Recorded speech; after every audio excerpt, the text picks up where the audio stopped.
నమస్కారం SDV news కి స్వాగతం. ఇక డీటెయిల్స్ చూస్తే సచివాలయంలోని మొదటి బ్లాక్ లో ఉన్న రియల్ టైమ్ గవర్నెన్స్ సెంటర్ ను ముఖ్యమంత్రి చంద్రబాబు నాయుడు సందర్శించారు. గత తెలుగుదేశం ప్రభుత్వంలో ఈ రియల్ టైమ్ గవర్నెన్స్ సెంటర్ ను ఎంతో ప్రతిష్టాత్మకంగా ప్రారంభించారు. అయితే గత వైసీపీ ప్రభుత్వం ఈ వ్యవస్థను పూర్తిగా పక్కన పెట్టింది. 2024 ఎన్నికల్లో గెలిచి అధికారం చేపట్టిన తర్వాత తొలిసారి మంగళవారం ముఖ్యమంత్రి చంద్రబాబు నాయుడు ఆర్టీజీ సెంటర్ ను సందర్శించారు. ప్రస్తుతం ఈ కేంద్ర పనితీరును సమీక్షించారు. అనంతరం సీఎస్, డీజీపీ సహా ఉన్నత అధికారులతో ఆర్టీజీ కేంద్ర కమాండ్ కంట్రోల్ కేంద్రంలో సమావేశమయ్యారు. ఆర్టీజీ ద్వారా పౌర సేవలను సులభతరం చేయడం, పాలనలో వేగం పెంచడంపై అధికారులతో చర్చించారు.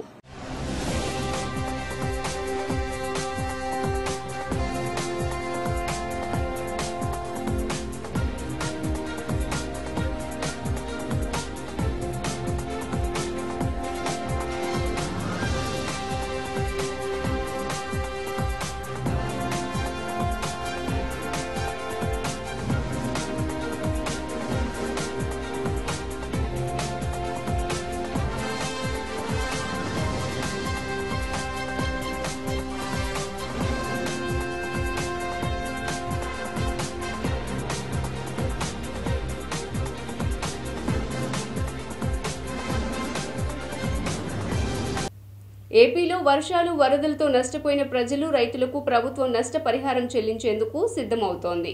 ఈ నెల 25న పరిహారాన్ని అందజేస్తామని ముఖ్యమంత్రి చంద్రబాబు తెలిపారు. అయితే విజయవాడలో వర్షాలు, వరదలతో నష్టపోయిన వారి పరిహారానికి సంబంధించి గణనను పూర్తి చేశారు. ఈ మేరకు అర్హుల జాబితాను 32 వార్డుల్లో సచివాలయాల్లో ప్రదర్శిస్తున్నట్లు విజయవాడ కమిషనర్ తెలిపారు. ఒకవేళ ఎవరికైనా జాబితాలపై అభ్యంతరాలు ఉంటే వెంటనే స్పెషల్ ఆఫీసర్ జిల్లా అధికారికి తెలియచేయాలని సూచించారు. సచివాలయాల్లో అర్హుల జాబితాను ఇప్పటికే ప్రదర్శిస్తున్నట్లు తెలిపారు. ఇవాళ సచివాలయాల పరిధిలోనే వార్డు ప్రత్యేక అధికారులు, జిల్లా అధికారులు, సచివాలయ సిబ్బంది అందుబాటులో ఉంటారు. ఇవాళ సాయంత్రానికి తుది జాబితాను సిద్దం చేసే పనిలో ఉన్నారు.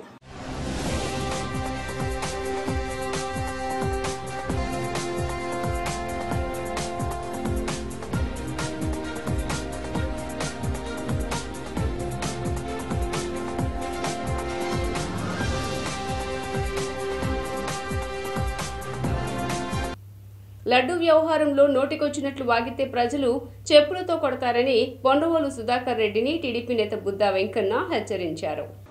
ఈ విషయమై మంగళవారం టీడీపీ నేత బుద్దా వెంకన్న తన కార్యాలయంలో విలేకరుల సమావేశంలో మాట్లాడుతూ ప్రభుత్వం నుంచి జీతం తీసుకున్న పొన్నవోలు సుధాకర్ రెడ్డి జగన్ కు పాలేరులా పనిచేశాడని, తిరుమల లడ్డూ వ్యవహారంలో కూడా ఇష్టం వచ్చినట్లు నోరు పారేసుకుంటున్నారని, మరొక మారు మాట్లాడితే ప్రజలు తగిన రీతిలో బుద్ది చెబుతారని హెచ్చరించారు. బార్ అసోసియేషన్లు కూడా ఆలోచన చేసి పొన్నవోలును సస్పెండ్ చేయాలని డిమాండ్ చేశారు. రాష్ట్రంలో ఆలయాలను అపవిత్రం చేయాలని జగన్ ప్రయత్నం చేశాడని, అందుకే ఆయనకు 11 సీట్లకు భగవంతుడు పరిమితం చేశాడని తెలిపారు. పొన్నవోలు ఏఐజీగా జగన్మోహన్ రెడ్డి ప్రభుత్వంలో పనిచేసినటువంటి పొన్నవోలు ఒక రాజ్యాంగబద్ధమైనటువంటి పదవి ఇది జగన్మోహన్ రెడ్డి ఉన్నప్పుడు. అయినా సరే లాపట్టా పట్టుకొని ఏఐజీ న్యాయస్థానంలో చాలా గౌరవమైనటువంటి పదవి ఈరోజు మా దమలపాటి శ్రీనివాస్ గారు మా ప్రభుత్వంలో చేస్తున్నారు. రాజ్యాంగబద్ధమైనటువంటి పదవిలో ఉండి ప్రజల సొమ్ము జీతంగా తీసుకొని చంద్రబాబు నాయుడు గారిని అరెస్ట్ చేసినప్పుడు ఒక వైసీపీ కార్యకర్త కూడా మాట్లాడలేనటువంటి మాటలు మాట్లాడాడు ఈ పొన్నవోలు. అది ఆ రాజ్యాంగబద్ధమైనటువంటి పదవిలో ఉన్నప్పుడు రాజకీయాల గురించి మాట్లాడకూడదు. ఇలాంటి పొన్నవోలు లాంటి అవగాహన లేనటువంటి లాయర్లు ఇచ్చిన సలహాతోనే చంద్రబాబు నాయుడు గారి మీద లేనిపోని కేసు పెడితే ఏమైందో చూశారు కదా. జగన్మోహన్ రెడ్డి పోవడం కాదు, హైదరాబాద్లో ధర్నా చేస్తుంటే కేటీఆర్ దానికి పర్మిషన్ లేదని నమ్మితే వాళ్ళు కూడా పోయారు. అంటే 2 రాష్ట్రాల్లో కూడా పోయారు ఇలాంటి పొన్నవోళ్ళు లాంటి వాళ్ళు చెప్పబట్టి. ఇప్పుడు ముఖ్యంగా చెప్పదలుచుకున్నది ఏంటంటే పొన్నవోళ్ళకి వెళ్ళాలి, ఆ రూల్స్ ప్రకారం వెళ్లకుండా నీ ఇష్టం వచ్చినట్టు మాట్లాడడానికి. అసలు ఇలాంటి ఏదైతే పొన్నవోలు పంది కొవ్వుని, బంగారం, ఆవు నెయ్యిని రాగి అన్నాడు. ఇలాంటి వాళ్ళని సుమోటోగా తీసుకొని ఏదైతే హైకోర్టు జడ్జీలు ఉన్నారో ఇతని మీద కేసు పెట్టాలి. సనాతన ధర్మం జోలికి రావద్దంటూ వైసీపీ నేతలను AP deputy CM Pawan Kalyan హెచ్చరించారు. విజయవాడ ఇంద్రకీలాద్రి దుర్గగుడిలో ఆలయ మెట్లను ఈరోజు పవన్ కళ్యాణ్ శుభ్రం చేశారు. అనంతరం మీడియాతో మాట్లాడుతూ వైసీపీ నేతలపై మండిపడ్డారు. తిరుమల కల్తీ లడ్డు వ్యవహారంలో గతంలో టీటీడీ చైర్మన్ గా పనిచేసిన వైవి సుబ్బారెడ్డి విచారణ ఎదుర్కోవాల్సిందేనని పవన్ తెలిపారు. గతంలో టీటీడీ ఈవోగా పనిచేసిన ధర్మారెడ్డి ఎదుర్కొన్నారో కూడా తెలియటం లేదని విమర్శించారు. లడ్డూ అంశంపై వైసీపీ నేత పొన్నవోలు సుధాకర్ రెడ్డి చేసిన వ్యాఖ్యలు బాధాకరమన్నారు. పొన్నవోలు మదమికి మాట్లాడారని, ప్రస్తుత పరిస్థితుల్లో పొగరుగా మాట్లాడితే ఊరుకునే ప్రసక్తే లేదని హెచ్చరించారు. తప్పు జరిగితే ఒప్పుకోవాలని, లేకపోతే సంబంధం లేదని చెప్పాలన్నారు. ధర్మాన్ని కాపాడే బాధ్యత మీ మీద లేదా అని ప్రశ్నించారు. సినీ నటుడు ప్రకాష్ రాజ్ తన గురించి మాట్లాడారని, ఏం జరిగిందో తెలుసుకుని ఆయన మాట్లాడాలని పవన్ అన్నారు. ఫిల్మ్ ఇండస్ట్రీ కూడా నేను తెలియజేస్తా ఉన్నా, దీని మీద మీరు మాట్లాడితే మద్దతుగా మాట్లాడండి, లేదంటే మౌనంగా కూర్చోండి. అంతేగాని మీ మాధ్యమాల ద్వారా అపహాస్యం చేస్తే మటుకు ప్రజలు మిమ్మల్ని ఎవరు క్షమించరు. ఎందుకంటే చాలా డీప్ పెయిన్ ఇది. మీరు లడ్డూ మీద జోక్లు వేస్తున్నారు. నేను ఒక సినిమా ఫంక్షన్లో కూడా చూశాను. Laddu is a sensitive issue అని. Don't you ever say that. Don't you ever try day to say that, please. I respect you as actors, but when it comes to Sanatana Dharma, please, you have to think 100 times before you saying a word. మీరు లడ్డూ మీద జోక్లు వేస్తున్నారు. నేను ఒక cinema ఫంక్షన్లో కూడా చూశాను. Laddu is a sensitive issue అని. Don't you ever say that. Don't you ever try day to say that, please. I respect you as actors, but when it comes to Sanatana Dharma, please, you have to think 100 times before you saying a word. One comment. వరద బాధితుల నమోదులో ఉన్న లోపాలను వెంటనే సరిదిద్దాలని CPM నేత CH Baburao demand చేశారు. బాధితులందరి పేర్లు నమోదు చేయాలన్నారు. పేర్లు నమోదు గడువు పెంచి తక్షణమే ఆర్థిక సహాయం అందించాలన్నారు. బుడమేరు, కృష్ణానది వరదలతో విజయవాడ నగర పరిసర ప్రాంతాలు ప్రజలు తీవ్రంగా నష్టపోయారన్నారు. 23 రోజులు గడిచినా ఇప్పటి వరకు ప్రభుత్వ ఆర్థిక సహాయం బాధితులకు ఇవ్వలేదన్నారు. పేర్లు నమోదయ్యాయా లేదా తెలియక కొందరు పేర్లు నమోదు కానివారు ఎందుకు నమోదు కాలేదో తెలియక ఆందోళన పడుతున్నారన్నారు. కృష్ణానది బుడమేరు వరద విజయవాడ నగరాన్ని ముంచేసింది. కనీసం గవర్నమెంట్ ఒక గంట ముందు కూడా వరద వస్తుందని ఎవరిని హెచ్చరించలా. నిండా మునిగిపోయారు. భవానీపురం కరకట్ట పక్కన కుమ్మరపాలెం సెంటర్లో ఉన్న వాళ్ళకైతే అటు బుడమేరు నీళ్లు, ఇటు కృష్ణానది నీళ్లు రెండూ కలిపి ముంచేసినాయి. 24 రోజులు అయిన తర్వాత కూడా ఇంతవరకు ఒక్క నయా పైసా గవర్నమెంట్ నుంచి డబ్బు రాలా. 100 కోట్ల రూపాయలు వెళ్ళి అందరూ నాయకులకి, ముఖ్యమంత్రితో సహా ప్రభుత్వానికి డబ్బులు ఇచ్చారు. ఇది జాతీయ విపత్తు అన్నారు. మోడీ గారు ఒక్క చిల్లి గవ్వివ్వలా. పైపెచ్చి 24 రోజుల తర్వాత డబ్బు ఇవ్వటం కాదు, పేర్లు కూడా రాయకుండా అడ్డం తిరిగారు. ఏమంటే ఇళ్ళు మనగలేదు, కళ్ళు మూసుకుపోయినాయి ఈ ప్రభుత్వానికి, ఈ ప్రజాప్రతినిధులకి. పశ్చిమ నియోజకవర్గంలో ఇంత జరిగితే ఇక్కడ నియోజకవర్గ ఎమ్మెల్యే చూసి వెళ్ళిపోవటమైనా 10 రోజులు అయిన తర్వాత ఎందుకు పేర్లు రాయించలా?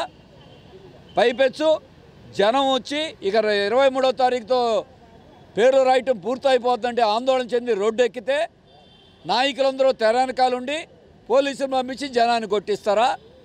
అంటే వరద కష్టం ఒకటైతే ఈ ప్రభుత్వ కష్టం ఇంకోటి పడ, అంటే దెబ్బ మీద దెబ్బ కొడుతున్నారు.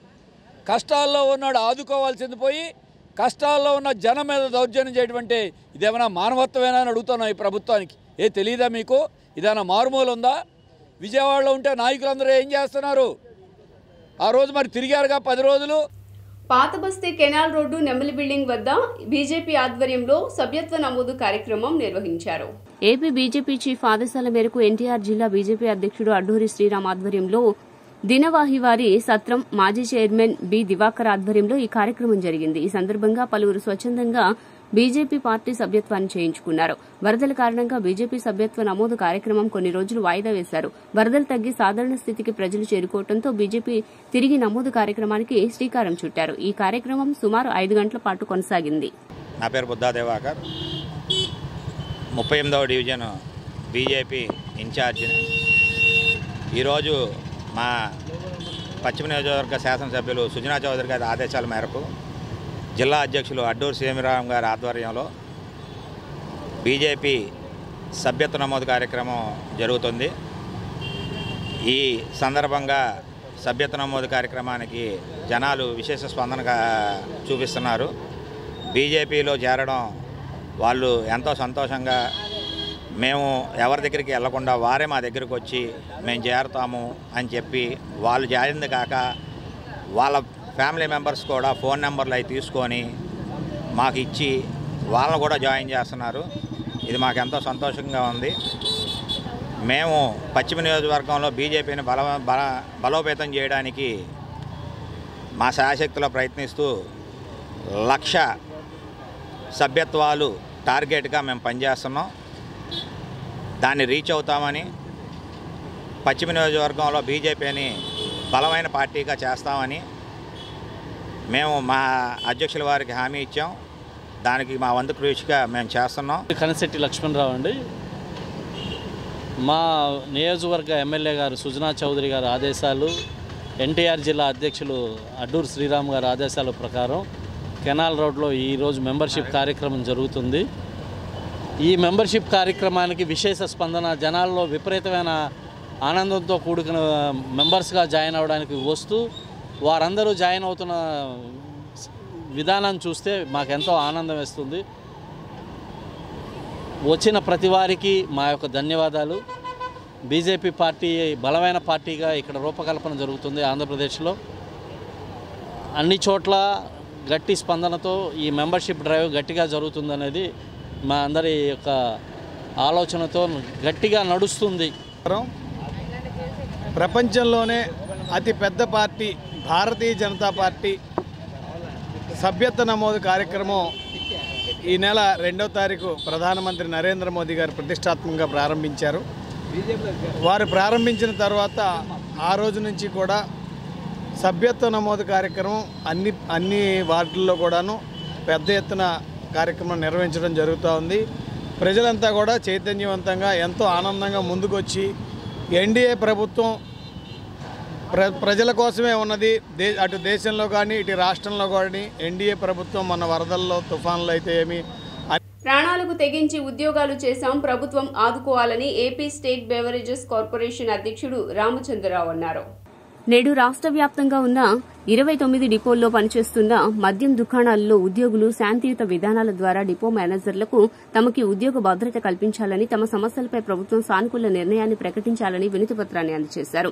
అదేవిధంగా విజయవాడలోని నిడమనూరు డిపోలో మద్యం దుకాణాల్లో పనిచేస్తున్న ఉద్యోగులతో కలిసి డిపో అసిస్టెంట్ మేనేజర్ హరినాగభూషణానికి రామచంద్రరావు ఆధ్వర్యంలో ఉద్యోగులు వినతిపత్రాన్ని అందించారు. ఈ సందర్భంగా రామచంద్రరావు మాట్లాడుతూ తాము 5 ఏళ్లుగా మద్యం దుకాణాల్లో పనిచేస్తున్నామని, కరోనా క్లిష్ట పరిస్థితుల్లో కూడా రాష్ట్ర ఆర్థిక వ్యవస్థను దృష్టిలో ఉంచుకుని ప్రాణాలకు తెగించి ఉద్యోగాలు చేశామని తెలిపారు.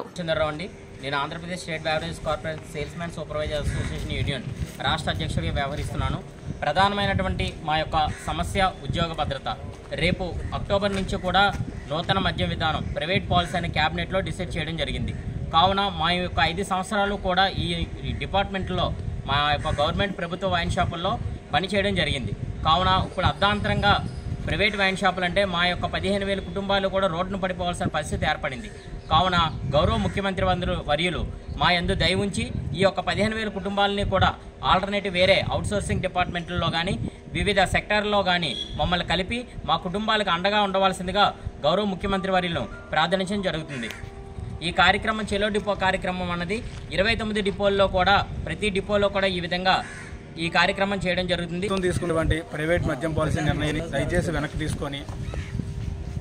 వెనక్కి తీసుకొని మా కుటుంబాలని ఆదుకోవాలని, 15,000 కుటుంబాలను ఆదుకోవాలని సీఎం గారిని ప్రార్థించడం జరుగుతుంది. ఒకవేళ ప్రభుత్వం మద్యం పాలసీ ప్రైవేట్ షాపులే నడపాలనుకున్నా సరే మమ్మల్ని అదర్ అవుట్సోర్సింగ్ ఏజెన్సీస్లో కలపాలని మేము కోరుకుంటున్నాం. దయచేసి మా కుటుంబాలని రోడ్డును పడకుండా చూడాలని సీఎం గారిని ప్రార్థిస్తున్నాం. పంచాయతీరాజ్ సంస్థల్లో కారుణ్య నియామకాలపై ఉప ముఖ్యమంత్రి సమీక్ష నిర్వహించారు. పంచాయతీరాజ్ సంస్థల్లో పనిచేసే జిల్లా పరిషత్, మండల పరిషత్ ఉద్యోగులు, వాటి పరిధిలో ఉండే ఉపాధ్యాయులు మరణిస్తే వారి వారసులకు కారుణ్య నియామకం ద్వారా ఉద్యోగాలు ఇచ్చే ప్రక్రియపై రాష్ట ఉప ముఖ్యమంత్రి, పంచాయతీరాజ్ గ్రామీణాభివృద్ది శాఖ మంత్రి పవన్ కళ్యాణ్ సమీక్షించారు. ఈ కార్యాలయానికి కారుణ్య నియామకాలపై పలు అర్జీలు వస్తున్న దృష్ట్యా ఉప ముఖ్యమంత్రి ఈ అంశంపై అధికారులతో సమావేశమయ్యారు. ఈ నియామకాల ప్రక్రియలో నెలకొంటున్న జాప్యం, నిబంధనలపై వివరాలు అడిగి తెలుసుకున్నారు. మరణించిన ఉద్యోగులు పంచాయతీరాజ్ సంస్థల పరిధిలో ఉన్నందున వారి వారసులకు అదే సంస్థల్లో నియమించాల్సి ఉంటుందని, ఖాళీలు తక్కువ ఉండటంతో కారుణ్య నియామకాలు ఆలస్యమవుతున్నాయని అధికారులు వివరించారు.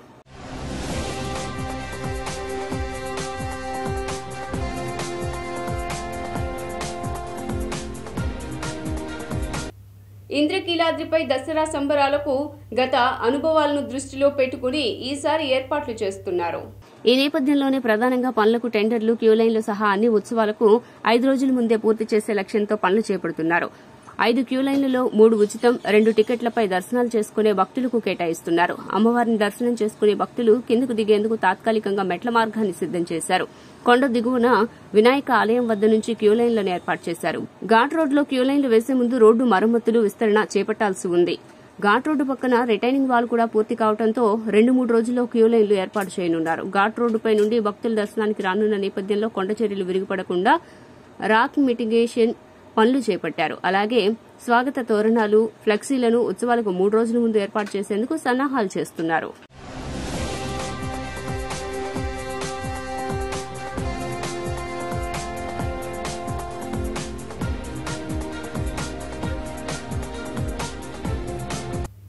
ఏపీలో పలు నామినేటెడ్ పోస్టులను భర్తీ చేస్తూ ఏపీ ప్రభుత్వం ఉత్తర్వులు జారీ చేసింది.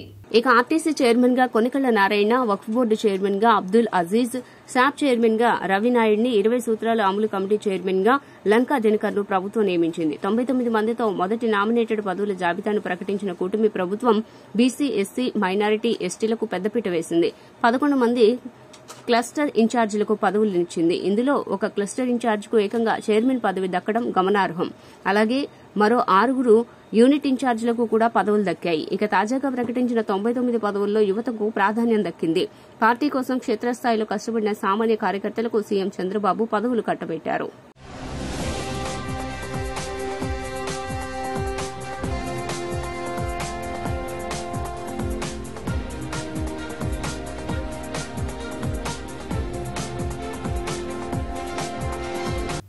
హిందూ సంప్రదాయాలపై నమ్మకం లేనప్పుడు సీఎం హోదాలో జగన్ తిరుమలకు ఎందుకు వెళ్లినట్లు అంటూ ఏపీ సీఎం చంద్రబాబు ట్విట్టర్ వేదికగా మండిపడ్డారు.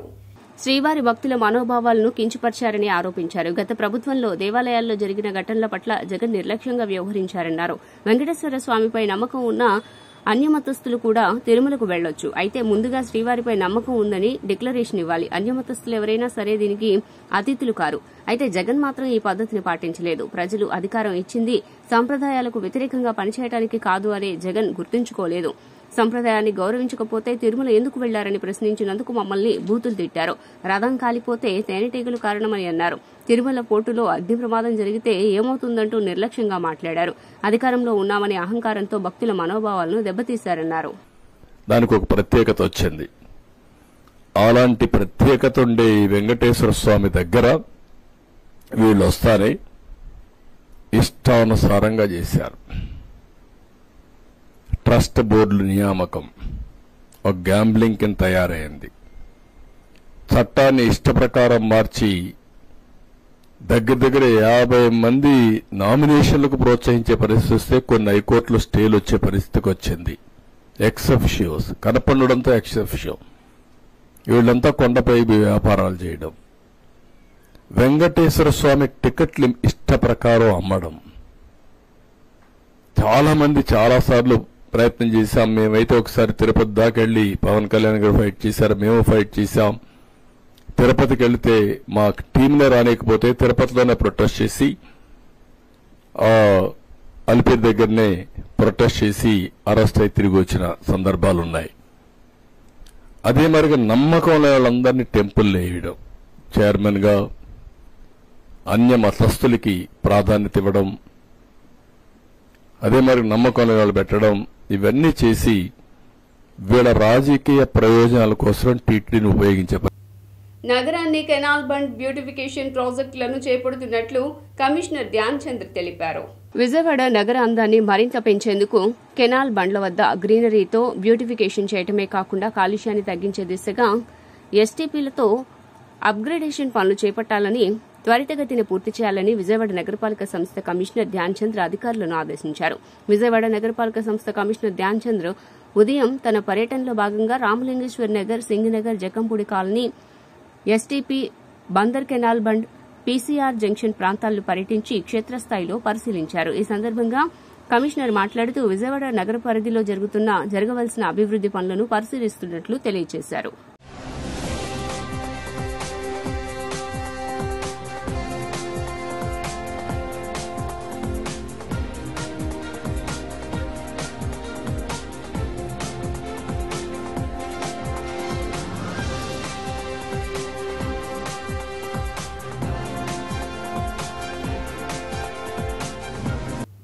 ఏలూరు జిల్లా ఆగిరిపల్లి మండలం సద్గురు గ్రామంలో పొలం పిలుస్తోంది కార్యక్రమాన్ని గృహ నిర్మాణ శాఖ మంత్రి కొలుసు పార్థసారథి, జిల్లా కలెక్టర్ వెట్రి సెల్వి పాల్గొన్నారు.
SDV న్యూస్ ఇంతటితో సమాప్తం. తిరిగి వార్తల్లో మళ్ళీ కలుద్దాం. అంతవరకు సెలవు. నమస్కారం.